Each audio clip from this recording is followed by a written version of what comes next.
Okay, this is Dr. Ben back again to give you another presentation on junk science.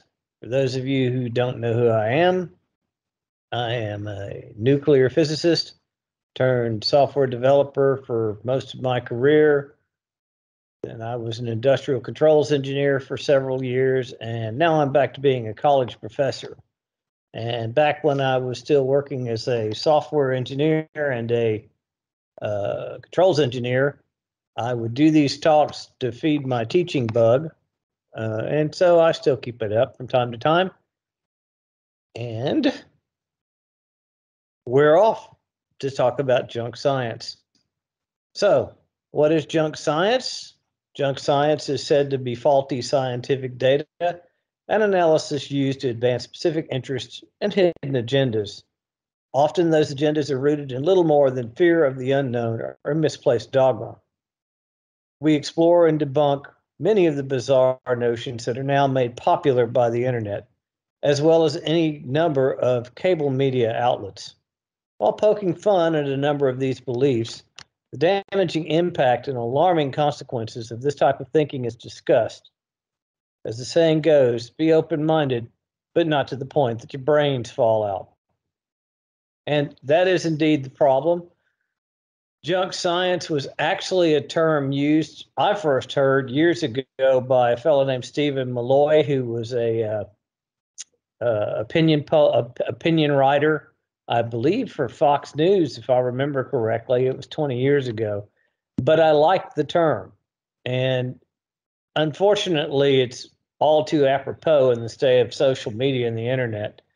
Things that sound like science and aren't, and don't really follow the scientific method or any kind of real scientific approach or even logical approach, can be referred to as junk science. Caution, being wrong is not the same as being guilty of junk science. People make mistakes. If you draw a conclusion based on specious data, that's not necessarily junk science. That's reasonable. People make mistakes. It's usually, when people, wrong science becomes junk science only when it's obvious or easily determined flaws are ignored, and it is then used to advance some special interest. So there's usually some hidden agenda in it. That's usually how you tell it's junk science. Lots of people, unfortunately, have gotten involved and can be blamed for this, and it only seems to be getting worse over time. The media, personal injury lawyers, social and political activists, the government itself, businesses, politicians, and occasionally individual scientists who have an agenda to push. Mostly just individuals who, well, let's just say, want to sound smarter than they are, maybe a little less mean, but just as apropos. They want to come across as experts without actually putting the time in or getting the training to be an expert, whatever it is they're claiming to be expert in. I think in the old days, we used to call that charlatans. Always, when discussing anything, Occam's razor is a good thing to apply. Occam's razor is a problem-solving principle attributed to William of Occam, who was an English Franciscan friar and scholastic philosopher and theologian. The principle can be interpreted as stating, among competing hypotheses, the one with the fewest assumptions should be the one that's selected. Always go with the simplest explanation. By the way, I usually try not to overdo my presentations. I usually try to keep it light on the slides. Usually try to keep it around 25 slides. That leaves people, when you're in an interactive environment, that leaves people, time for questions and answers and interacting with you, so if they don't like something you say, they can go, hey, what about this? When I first wrote this talk, I had to stop at 50 slides. So there's no way in hell we'll cover all of this in one setting. I'll try to focus on the good stuff. I'll try to gloss over the stuff that's pretty obvious, but you might have to forgive me if I start, rushing through slides at the end or something, or just skipping slides altogether. Unfortunately, this is a very rich field of discussion. I wish it wasn't. I wish there wasn't quite so much junk science to talk about, but there is. This slide actually comes from my other talk about false beliefs that I did a long time ago. This is just a picture of the Hubble deep field picture that it took. And why does it matter? The reason it matters is the real universe is rich and interesting enough place for anybody, even without the BS. So if you want to have something to wonder at and believe in, there's plenty of real science out there and plenty of real data to work with. You don't have to buy into bullshit or make stuff up. And that's one of the things that's particularly infuriating to me whenever I have to deal with this on the Ask Dr. Ben page, or, just talking to a student in class. And I guess the other thing, like put down there at the bottom of this slide, is we all like to be entertained. If you want to believe in bullshit, knock yourself out, but don't drag the rest of us into it and waste our time. The other thing that's important to talk about, in these discussions about conspiracy theories and junk science and fake news and all this other stuff, is confirmation bias. And so this was one of my favorite memes from early on, causality versus correlation. And this pretty much says it all. It's a picture of a dog, and it says, of course I believe in the power of barking. The only reason I'm alive today is because of barking.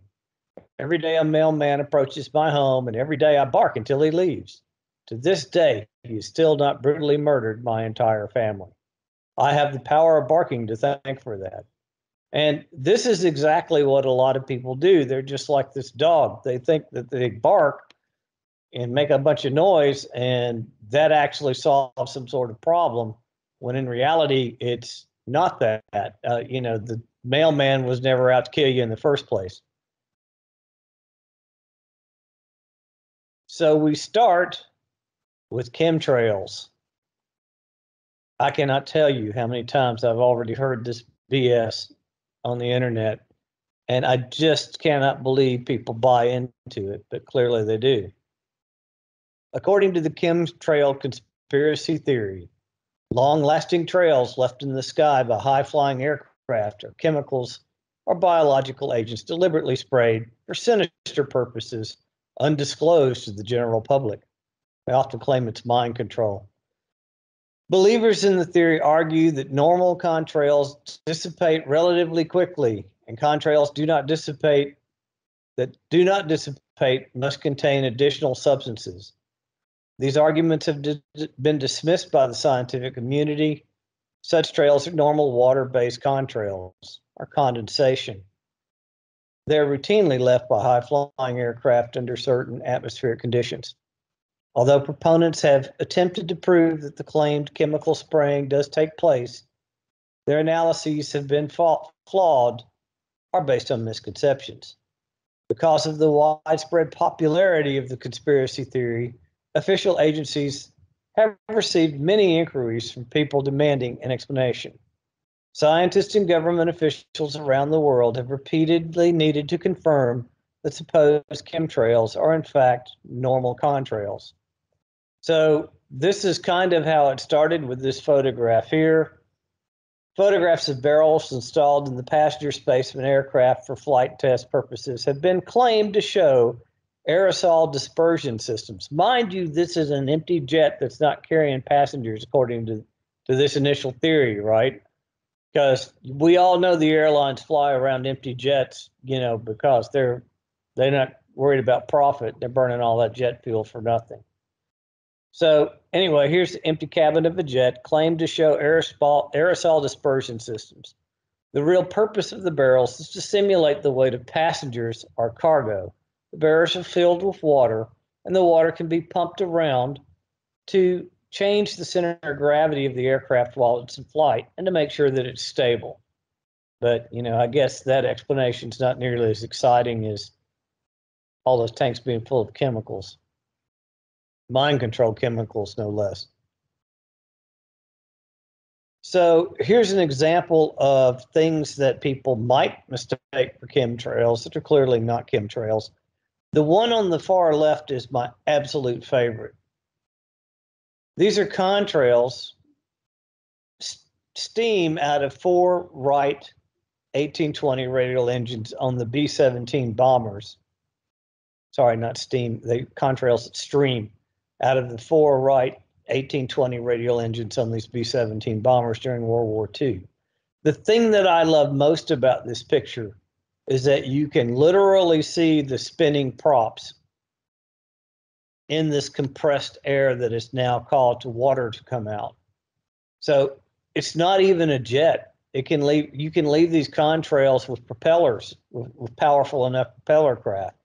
And you usually don't want them, which we'll see in the next slide. The next picture, the middle picture, is a KLM 747. It's leaving distinct contrails in its wake as it flies over Russia. Definitely not a chemtrail there, it's just a standard contrail. And the third picture is the Saudi 777 dumping fuel over New York after declaring an emergency. So occasionally planes do have to dump their fuel, to get the aircraft down to a safe landing weight. The fuel disperses and evaporates before hitting the ground. The Wright engines are particularly interesting to me. So there's a whole lot. I won't read everything to you, so don't worry. But it's a standard process. One of the things that you realize when you burn fuel is, if you burn fuel efficiently in an engine, most of your byproducts are water. You're taking these hydrocarbons, you're breaking them up in some explosive process. They're mixing with oxygen. And so a lot of what you get out of these explosive processes are H2O. Now, in addition to that being a combustion product with any good efficient burning process, it's also just pushing the water vapor out of the air when you compress the air. So some of these pictures are absolutely beautiful in my mind. So you've got a couple, I've got your rotary prop picture there of your chemtrails again. And let's just point out that it's not something you would really even want if you could affect it. This water, seemingly innocuous, became lethal in the Second World War for the crews of the Boeing B-17 bomber. The 4 Wright turbocharged engines in the B-17 allowed it to climb above 30,000 feet. The humid exhaust of the engines quickly froze in the minus 40-degree air. Temperatures become significantly colder at higher altitudes, leaving long white clouds behind the bombers, indicating their presence and precise location to the German fighters. The safety of being at altitude was compromised by these telltale condensation trails or contrails. So it doesn't have to be a jet engine doing it, and most plane designers, for a lot of reasons, would rather not have them if they could help it. And by the way, if you had a chemical dispersal system and you were flying along at 500 miles an hour or something like that, you could actually do a lot better job of not making it visible than having to leave behind a bunch of contrails or chemtrails while you're doing it. The other pictures are your standard fighter jets breaking the sound barrier. So you literally see this water vapor coming out from the shock wave as this thing is blowing through the Mach barrier and leaving these angular shock waves coming off the planes. That's actually the wave front where the water vapor is forming. It's a beautiful thing. I hate to see it. I hate to see something so cool, corrupted by, the suggestion that, they're chemicals or something. It's just a different type of cloud being formed by pressure. What's the cause of the error? Well, it's usually things that everybody has, but you wish they didn't. Fear, coupled with attention seeking and distrust of authority. So this is total bullshit. That's why the bull's there. And it's not happening, and it's great to believe that, the airlines can't be trusted, the government can't be trusted, but it really is a waste of time. And it's really kind of pitiful that people spend their mental energy worrying about this kind of stuff. But other than just basic fear, there's something else going on here. We live in the internet age and people like attention. And so they come up with this crap for us all to listen to. And a lot of them, I've unfortunately learned from experience, kind of subscribe to the any attention is better than no attention, even if it's bad attention. So even if it's somebody calling you a dumbass, they still crave it and they still kind of want it, and I've seen it happen time and time again on several podcasts. It's amazing, but all fame is good in the minds of a lot of people. Onto the flat earth. By the way, I recently saw a documentary, Chasing the Curve, I believe is the name of it, about the Flat Earth Society. If you haven't seen it, you need to watch it, because it's done in a really clever way. The people that were in the documentary don't even realize just how much the guy doing the documentary is kind of making fun of them, and it's subtle, so it's worth watching. The flat Earth premise: members of the Flat Earth Society claim to believe the Earth is flat. Walking around on the planet's surface, it looks and feels flat, so they deem all evidence to the contrary, such as satellite photos of Earth as a sphere, to be fabrications of a round Earth conspiracy, orchestrated by NASA and other government agencies.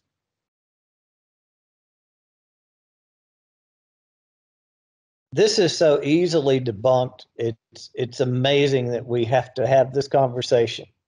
And the only reason I'm having this conversation with my friends at the cons is so that when you hear this stuff, you can explain it to these folks. So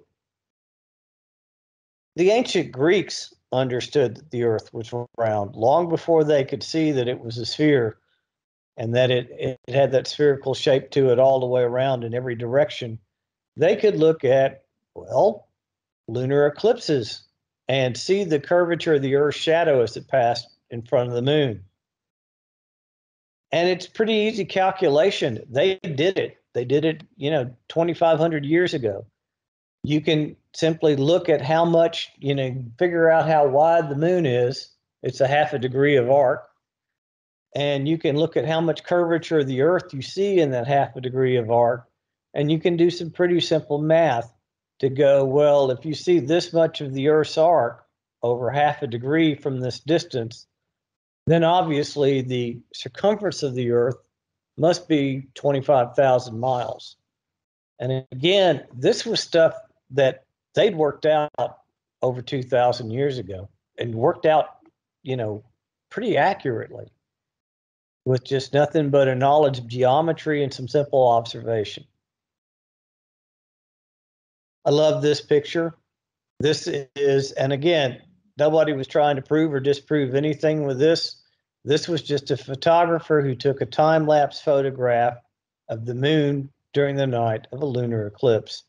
And you can literally see what you got there. It looks like 9 exposures, and you can easily make out the shadow of the Earth, which happens to be round, as the moon passes, or it passes in front of the moon, or the moon passes by it, depending on how you're looking at it. I've also heard it claimed that there's nowhere on Earth you can go, no matter how high up you go, that you can actually see the curvature of the Earth. Therefore, the Earth must be flat because it looks flat everywhere from a distance. That is actually not true. I went out on the internet when I first wrote this talk, and I found a picture of somebody on Everest, snapshot, and then I actually drew the tangent lines of the horizon from 35,000 feet up, whatever the height of Everest is, took the standard angular acceptance of a camera, and could show that the circumference of the Earth is 25,000 miles. So it is absolutely not true that you cannot see the curvature of the Earth anywhere on the planet. If you look closely enough, it's there. And it's not like it's that hard. I mean, any old photo will do. That was about a 3-degree difference in the tangent lines from Everest. So if you had a high enough resolution picture from an even lower altitude and you were careful about the way you did things, you could prove this to yourself just about any snapshot from on high that you had. Yet another case, I actually used this in my astronomy class, or did use it in my astronomy class a few years back when I was still teaching it, of the, ancients even knowing that the Earth was round. This idea that Columbus, thought the Earth was flat, and sold that to Queen Isabella is, I don't know where that started, because even back then, Columbus knew it was well established the Earth was round. Eratosthenes was curator of the Great Library. He worked it out a little differently. He knew that there was a well, a really deep well in Syene. If I think about it, I will tell you what Syene now is. It's still a city in Egypt, but of course it's got a different name. As damn it, I forgot. I think it's Aswar or something like that. But anyway, the Great Library was in Alexandria, and Eratosthenes worked out that, or actually, he read that on the day of the summer solstice, the sun passed directly over this really deep well in Syene, and you could see the bottom of the well. You could see the water in the bottom of the well reflecting back up, but it only happened that one day of the year. So he went outside to this really tall obelisk outside of the Great Library and measured the angle of the shadow on that same day. Then, being part of the aristocracy, the Egyptian aristocracy, he was basically rich. So the next thing he did is he paid some poor fellow to step off the distance between Alexandria and Syene. He actually did a calculation. Once the distance was stepped off, he knew there was a 7.2 degree angular difference between the position of the sun in Alexandria and Syene. And he worked out to, depending on who you ask, 0.16% the circumference of the Earth. And he did this in 200 BC. Now, there is, of course, some argument, even to this day, about what a stadia is, because things were measured stadia back then. And so some might say 5%, some people might say 0.2%, but in any event, he came out with a damned accurate calculation using nothing but, somebody stepping off distance and crude angular measurements of tall objects. Okay, enough of that. Even at 5%, it was a good result. One of the other things that I don't know, it's weird to me that people miss this. It's basic astronomy. But one of the other things that should be fairly clear is that the reason we have seasons is because the Earth is round, spherical, and its axis is tilted. So it rotates along a tilted axis, and part of the year you get, as it goes around its orbit, you get more direct sunlight, and part of the year you get less direct sunlight. And on those parts of the year where your pole is pointed away from the sun, it's wintertime. And on the parts of the year where your pole is pointed closer to the sun, and you get more direct light at summertime. So the very fact that we have seasons, not to mention just, 24 hours in a day and the way the sun rises and sets and all that, because they've got explanations of that. But as far as I know, they don't have any explanations of the 4 seasons that we all go through. That's kind of hard to do without having a spherical planet and a tilted axis. And again, work out the math, it's simple geometry, and you figure out the average length of the day in the summer versus the winter, and it all works out with experimental observation. So what's the cause of the error for the flat Earth? Well, I think, again, it's attention-seeking and, in this case, misguided religious beliefs. Some people just, I don't know, they get the idea that scientists are just out there to fool people, and we're not trying to understand how the world really works so that we can make cool things like computers and the internet for people to argue over. But I think this goes back to a religious belief and people just not wanting to let that go in the face of real evidence, which of course is crazy to me. There are plenty of religious people that can still be religious and don't have to believe in a flat earth while they're doing it. Speaking of religious people, our next craziness is the young earth, or the creationism premise. Creationism is a religious belief that the universe and life originated from specific acts of divine creation. Okay.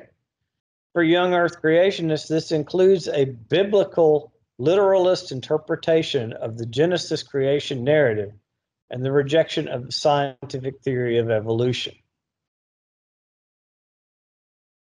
I just don't know what to say other than that's just plain unfortunate. So these people insist, and again, I've unfortunately known them. I've worked with some of them, even in a job I had, because I live in Greenville, South Carolina, and one job in particular, I was right across the street from Bob Jones University.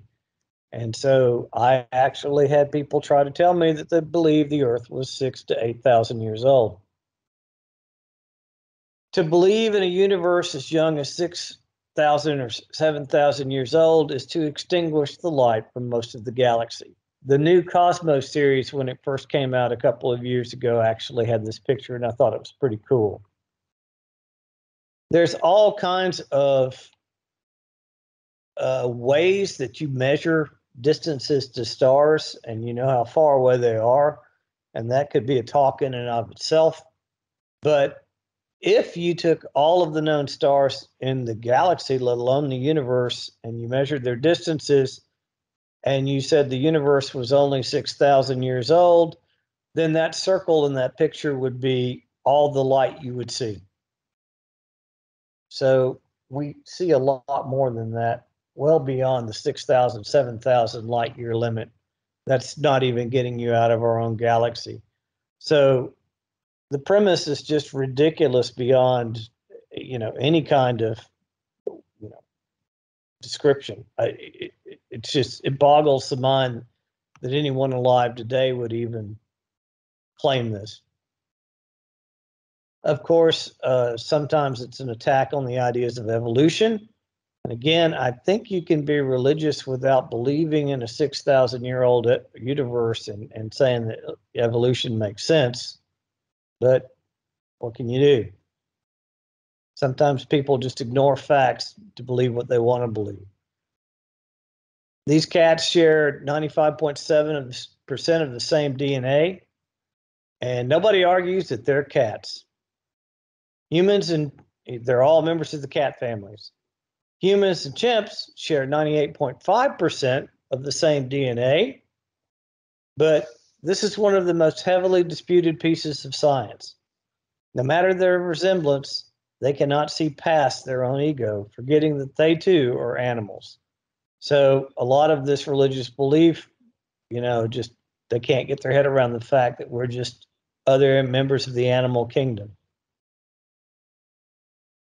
This is a favorite story of mine, And this is kind of how some of this even started. In 1862, the physicist Lord Kelvin published calculations that fixed the age of the Earth at between 20 million and 400 million years old.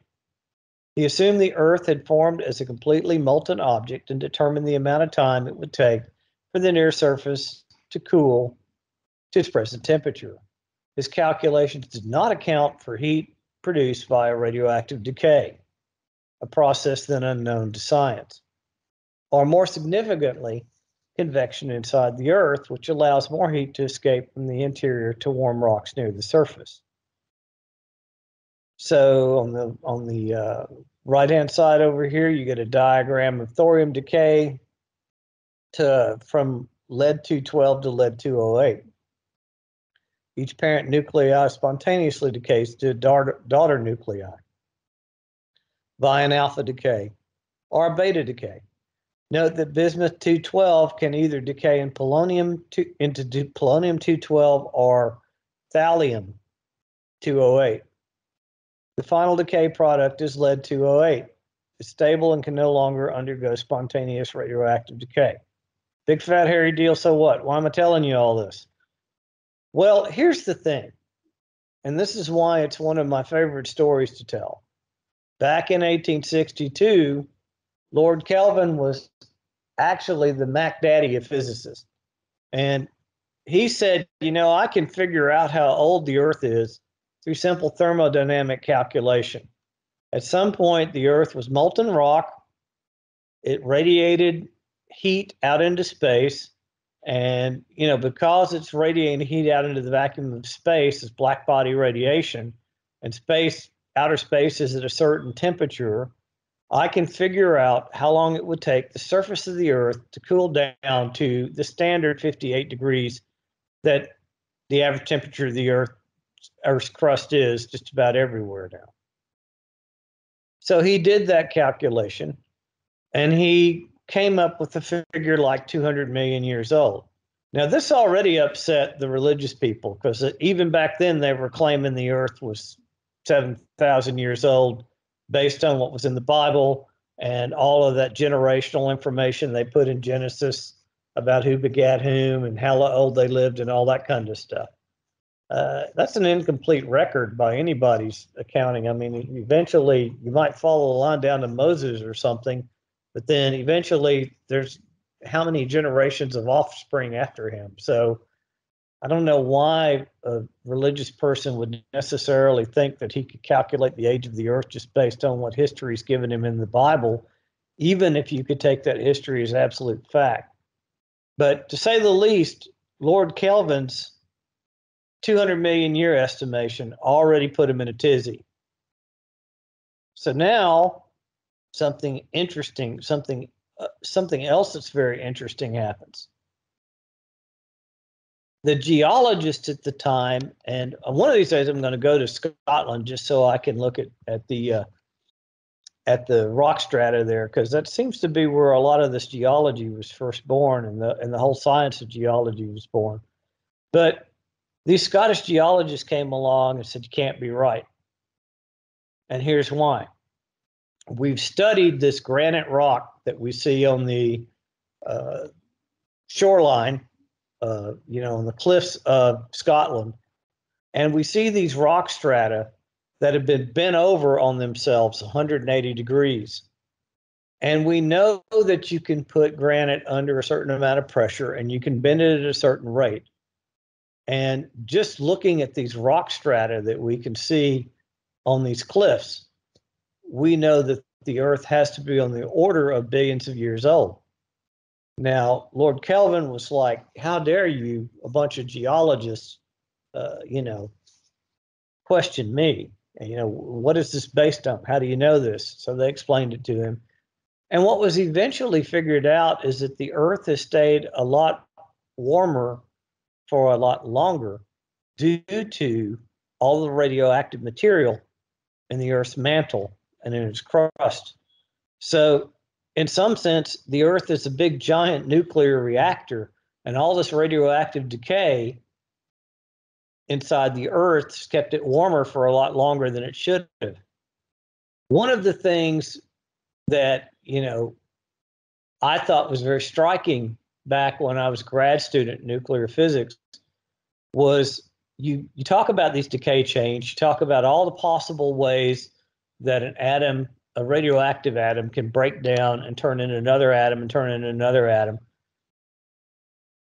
And there's all kinds of variants, of course, but all the decay chains that have a total lifetime of under 5 billion years aren't represented in the Earth's soil, in the Earth's crust.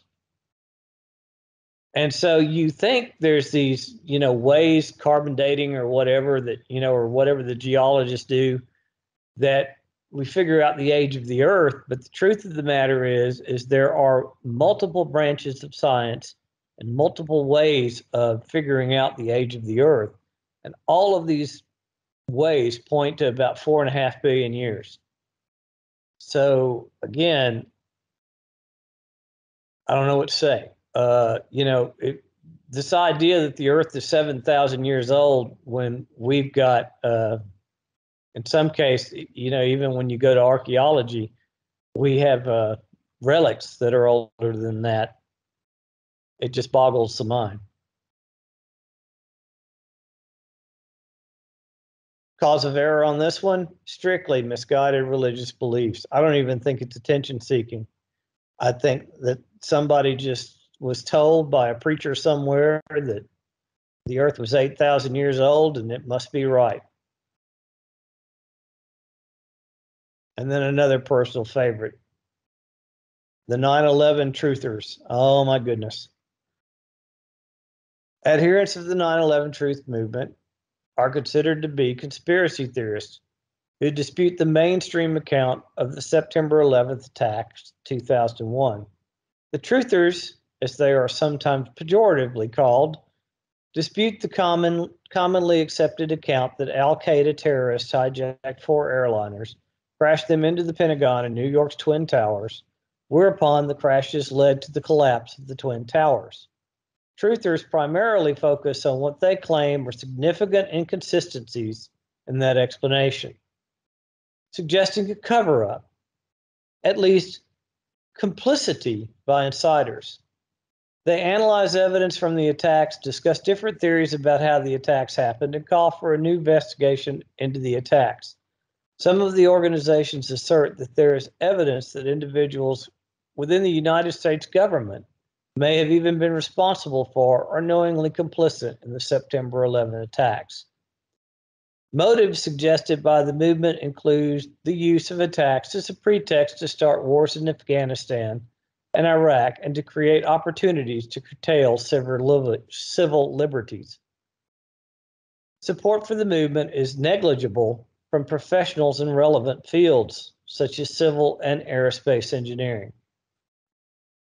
So I'm not exactly sure why the government would make a big conspiracy to blow up the Twin Towers in New York so that they could particularly attack Afghanistan and Iraq. You'd think if they were going to do something like that, I don't know, they'd come up with a better target than Afghanistan. This was a mantra for a lot of years, these guys. Jet fuel can't melt steel beams. So they say that, the burning jets could never have brought down the Twin Towers. This is a horrible misunderstanding of basic material science. Jet fuel burns at 2,190 degrees Fahrenheit, a great deal lower than the temperature required to melt steel, which is 2750. However, steel weakens as low as 400 degrees. At 980 degrees, it is already down to 10% of its strength. You don't have to fully melt the steel for it to become structurally weak. It gets bendy long before it turns into a liquid. So all it takes is the weight of the tower to unzip this thing, very much like you saw on the news when it happened. 4 novice pilots with no experience could never have successfully guided those planes into 3 out of 4 targets. Well, 4 of the hijackers were trained to fly, 1 for each flight. 3 of the 4 had trained and earned private pilot's licenses. The 4th, Annie Hanjour, had both a private and commercial license and experience in small commercial aircraft. Again, that's such a ridiculous argument anyway. My dad was a pilot. I never wanted to spend the money to become a pilot myself, but even when I was 12 years old, I used to play with the equipment and could tell him where the plane was just by triangulating on a map. Once you see New York, once you get close enough to see Manhattan, it's easy to see the Twin Towers, or at least it was before these Hanyakkers knocked them down. All were trained in autopilot navigation systems and would have only had to plug in GPS coordinates and point the planes in the right direction to hit their targets. The day was clear, the targets were clear. Experts conclude their skills would have been more than sufficient to finish their missions. And I'm telling you, I could do it. And I didn't even train for it, other than to just grow up, with my dad as a pilot.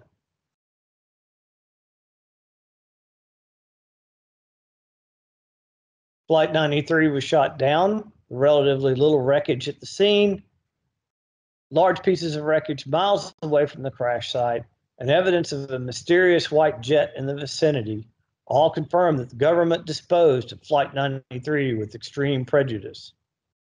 Not actually sure why that would prove it was an inside job, but okay. Flight 93 flew into the ground at a steep angle at about 580 miles an hour, disintegrating most of the wreckage. What did remain, notably a large piece of engine fan, the truthers claim ended up miles away from the site, indicating that the plane was breaking up long before impact. In fact, the fan in question landed 300 yards from the site. The other small bits of paper and scrap metal floated a mile and a half and landed in Indian Lake. Truthers claim Indian Lake is 6 miles away from the crash site, betraying investigation skills hampered by Google Maps. The lake is 1.5 miles away as crow flies. It's 6 miles if you drive it. There was a small corporate jet in the vicinity at the time, descending towards Johnsonville, Pennsylvania, when the FAA ordered it to check out the area in Shanksville. Plane descended to 1,500 feet, found a smoking hole in the ground, marked the position with the plane's navigational equipment, and headed back to the airport. It was not fighter jet. Or maybe it was, but it's kind of a stretch to say that it was. And again, Occam's razor here, right?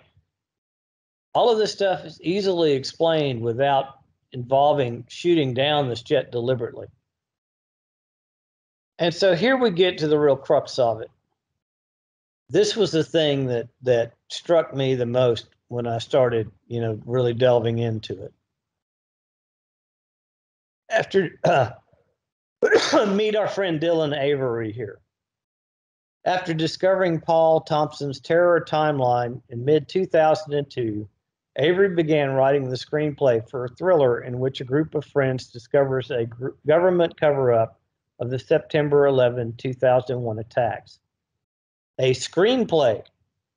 After having been denied admission twice by Purchase College Film School, and realizing that creating a full-budget feature was not feasible for an 18-year-old director, he decided instead to make a documentary. This gave rise to the Loose Change series.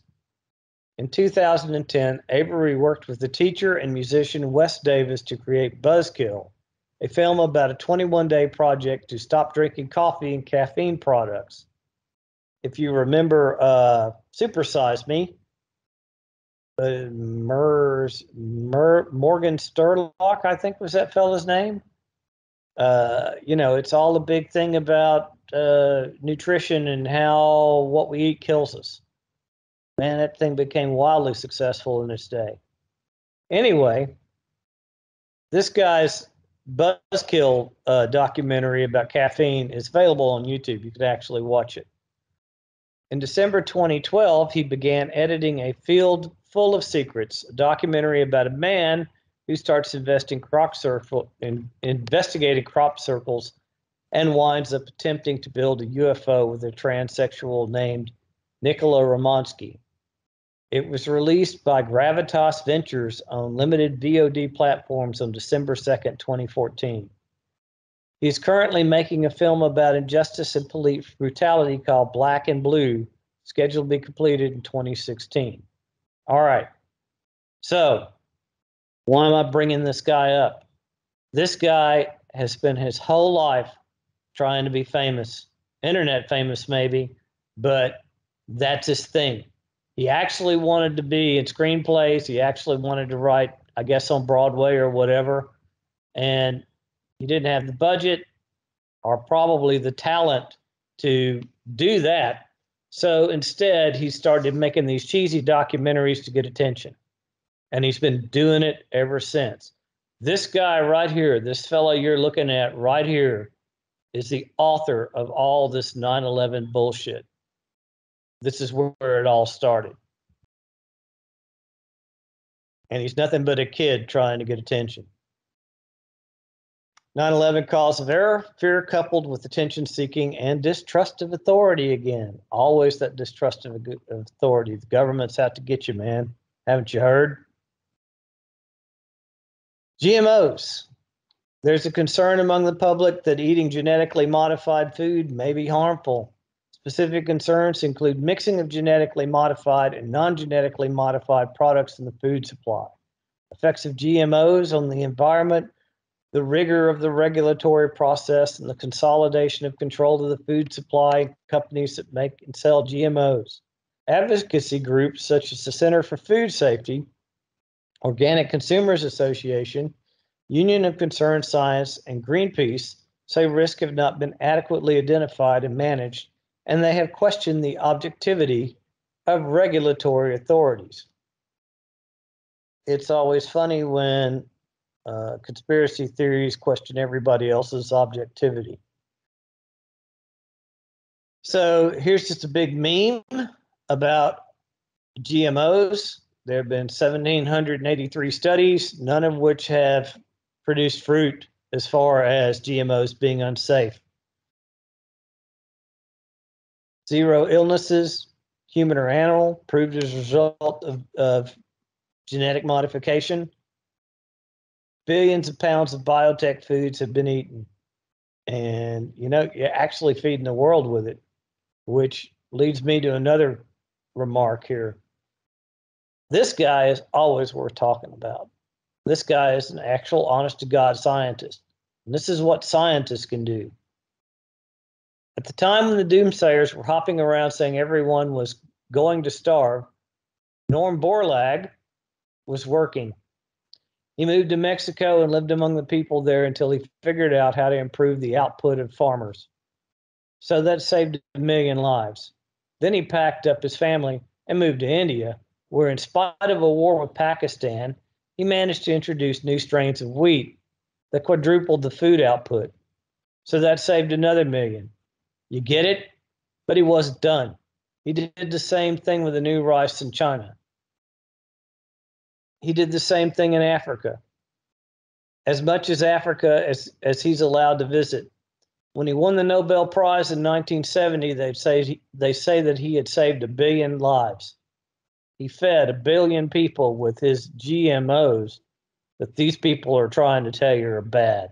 So think about that. Think about how unhealthy these GMOs supposedly are, but then think that there's 1 billion extra people on the planet because of them. And that's just the contributions of one man. That's 1 billion. That's a Carl Sagan billion with a B. And most of them were a different race from him. Norman is the greatest human being, let's say one of the greatest human beings, and you probably never heard of him before today. And that's a shame. It's particularly a shame if you've ever talked to any of these GMO yahoos. If you know who they are, but you don't know who this guy is. You know, progress is real, and it's kept a lot of us alive and led to a lot of success for the human race.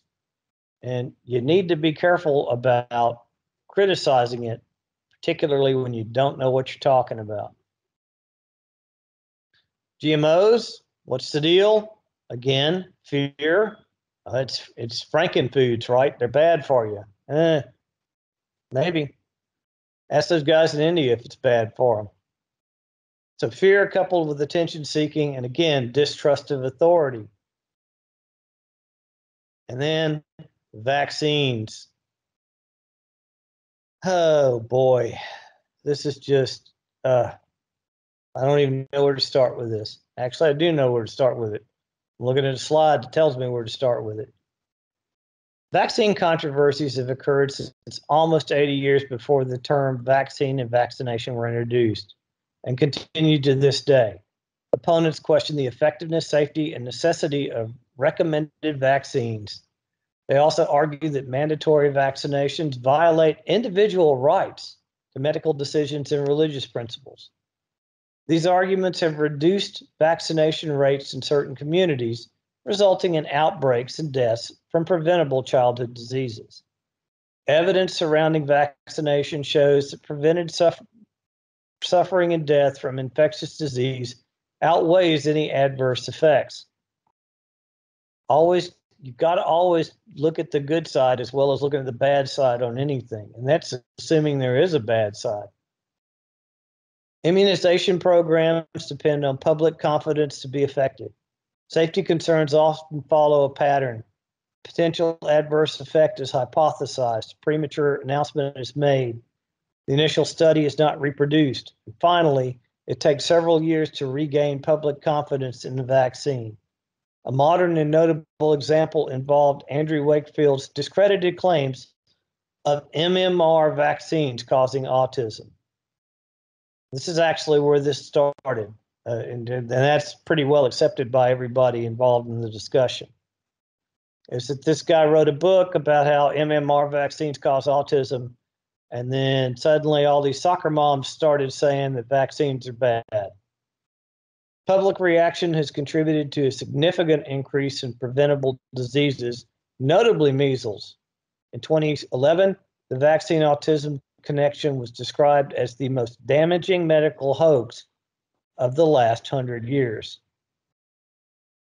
So here we have just one article. Anti-vax mom changes her tune as all 7 of her children come down with whooping cough. When was the last time you knew somebody with whooping cough? Probably never in your lifetime. But guess what? They're out there, and you'll probably meet somebody that's got it at this point because of yahoos like this. And it seems to have started with Jenny McCarthy. That seems to be her attempt to stay famous as her fame started to decline over the years. It's really kind of sad. Where does it start? Attention seeking and distrust of authority. Notice I didn't say fear here. You have to be pretty brave to put your family at risk. Stupid, but brave nonetheless. Now, the other thing that I have not added to this talk and I have not discussed is the COVID situation, because I know that's a hot button for a lot of people. But again, before you start saying vaccines aren't effective, you need to think long and hard about that. DDT. So if we go back to the discussion of what junk science is, the fellow that originally coined that phrase was all about DDT. And I thought he made a good point. He said that, DDT, he said there's hundreds of millions of people dying in Africa because of the mosquitoes there.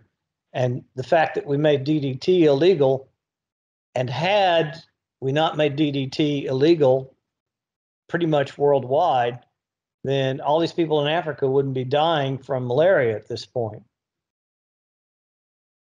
Seemed like a reasonable argument to me. In 1962, Rachel Carlson published the book Silent Spring. It cataloged the environmental impacts of widespread DDT spraying in the United States and questioned the logic of releasing large amounts of potentially dangerous chemicals into the environment without understanding their effects on the environment or human health. The book claimed that DDT and other pesticides have been shown to cause cancer and that their agricultural use was a threat to wildlife, particularly birds. Its publication was a seminal event, the environmental movement, and resulted in a large public outcry that eventually led in 1972 to a ban on its agricultural use and in the United States. So this is where the hippies got their foothold, right? And they must be wrong about what they're saying. Well, it turns out maybe this was correct. So some of these grassroots movements, this idea that you should question what the authorities are telling you, may actually be right. And so that's why we take the time to actually listen to these people, even when they don't necessarily know what they're talking about. Turns out this lady knew exactly what she was talking about. Malaria remains a public health challenge in many countries. 2008 WHO estimates were 243 million cases and 863,000 deaths. About 89% of these deaths occur in Africa, mostly of children under age 5. DDT is one of the many tools to fight the disease. Its use in this context has been called everything from a miracle weapon, that is, like kryptonite to the mosquitoes, to toxic colonialism, depending on who you ask.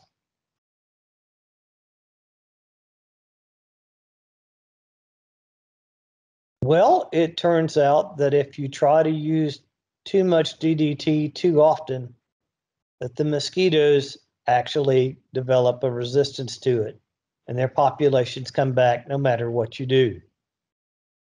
And the effects of DDT on the birds and the environment are still valid. So what's the cause of error here? None. Perhaps just some overreaction by some lawmakers, but concerns are valid. Lack of a measured response is the biggest problem. So even the best of us can make a mistake. You can't just knee jerk and say any hippie is wrong. You do have to take the time to listen to them. Okay. Running short on time. Like I told you, I had way more slides and way more material than I had time. Fukushima, people going nuts over Fukushima because of all the radiation being released into the ocean. Okay, sure. TEPCO was allowed to dump 22 terabecquerels per year. TEPCO admitted that there was no control and it was unknown when the tritium loss had started. So the Fukushima plant is still leaking tritium into the Pacific Ocean. I've seen articles that suggest that the salmon, even in Canada, are tainted by all of this tritium making its way into the Pacific Ocean. That is a ridiculous claim, and I constantly tell people, if you're afraid to eat the salmon, if you live on the West Coast and you're afraid to eat the salmon, pack it in dry ice and send it to me. Not only will I eat it, I will give it to my dogs. If I'm willing to give it to my dogs, I think it's safe. So much misinformation about Fukushima. I love this meme. Remember the inspiring story about the Fukushima 50, the heroes who sacrificed themselves to clean up the nuclear plant disaster in Japan? Yeah, they're all fine. Exactly. None of them have contracted radiation poisoning, and their long-term prognosis is good as well. A panel of experts found the average cancer risk for the workers is 0.002% higher than the normal population. The accident wasn't nearly as dangerous as Chernobyl, despite the wildly exaggerated comparisons reported in the press. Literally nobody died in Fukushima because of the reactor. Lots of people died because of the tsunami. The reactor didn't kill anybody. So that's just explaining what becquerels are versus grays versus other radiation guides. This is just hilarious to me, particularly the graphic on the right. This has been shown time and time again. Even you see in this magazine header or this magazine page, a radioactive nightmare is a headline. Well, that map that they're showing you there, that picture with all those intensities drawn out, is actually the estimated wave height of the tsunami. That's not a radiation map. It was never a radiation map. And this is the kind of crap you have to deal with when people go nuts and start talking about Fukushima. The damage that the Fukushima plant has done to the Pacific Ocean is nil. It's a huge basin of water. And people seem to forget all of the radioactive material we dumped into the Pacific Ocean during nuclear testing back in the 50s and 60s. The cesium-137 that's in the ocean that's left over from surface testing in the 50s and 60s is greater than anything Fukushima dumped into it. There's actually, due to radioactive decay, there's actually less cesium-137 in the Pacific Ocean than there was 20 years ago prior to Fukushima. More stuff about tritium, what it is, how it works. Fukushima cause of error, fear coupled with sensationalism and distrust of authority. All right, got through Fukushima, now we're going to wrap things up. Astrology, I think we all know astrology, magnets, that's all craps. So here we go, takeaway. This is life expectancy charts, your life expectancy from 1900 to 2009, depending on where you live.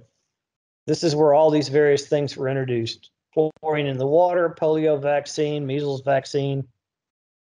And you see that with all of these things, our life expectancy has gone up over time. Junk science is faulty scientific data and analysis used to advance special interest and hidden agendas. Why is there so much of it? Fear is the mind killer. Resist it. Other common causes, the need to be noticed, laziness leading to a lack of understanding, or intellectual laziness, if you will, religious fundamentalism, disregard for authority, particularly science, government, and business, the dreaded vast military-industrial complex. Just remember that vast military-industrial complex gave you most of the good things in your life, like your smartphone and the computer that you're probably sitting at while you listen to this talk. Or the vast right-wing conspiracy if your name's Hillary. And yes, money. Money is a whole lot of what's behind all of these conspiracy theories, because they could sell you books or crystals or whatever to protect you. You'd be amazed at the money some of these people make from this stuff. And there we are. We made it to the end, hopefully within our allocated hour. I'm going to cut it off there. I'm not even going to read that cute little cartoon to you. If you want to pause the screen and read it yourself, have at it. But with that, I will say thank you and good night or good day, depending on what time of the day they show this.